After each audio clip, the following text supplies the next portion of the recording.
I'll be turning the stage over to Ritchie Farrell, acclaimed author and journalist, honored recipient of the DuPont Columbia Award, HBO filmmaker, and motivational speaker. As a journalist, Mr. Farrell covered the war in Bosnia, and now he covers the drug war waging here at home. Ritchie, thank you so much for giving us your time today.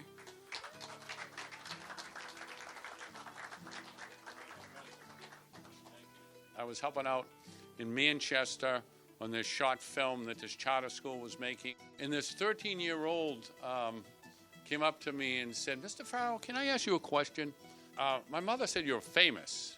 She said, "How did you get famous from being a drug addict?"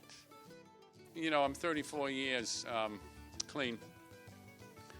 And I remember how pissed off I used to be when people would say, the haters would say, "Oh yeah, he'd never have a career if he wasn't a drug addict." It made me do some thinking. I remember 34 years later, I can remember going to Burger King after I picked up my works and going in, locking the door, sitting on the toilet, turning the water on, and finding a vein. I can remember the bars slamming at night. I can remember kicking methadone and the bone marrow on fire in my legs. I can remember those things.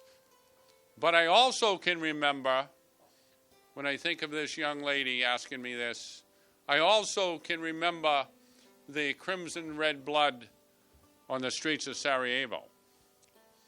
I remember bringing home images to NBC of the carnage and the genocide that was going on there.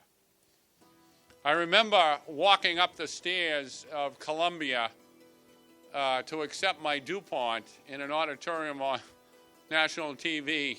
Remember that because I tripped on the top step and fell right on my butt. I remember the Academy Awards and Christian Bale going up to receive his Academy Award. I can remember those things. How do I remember?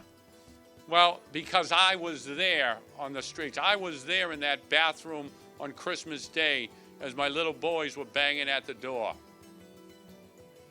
saying, "Daddy, Daddy, come on out, Santa came." And I was in the bathroom trying to find a vein. So the juxtaposition of my life, I wouldn't really call it famous. I caught a break.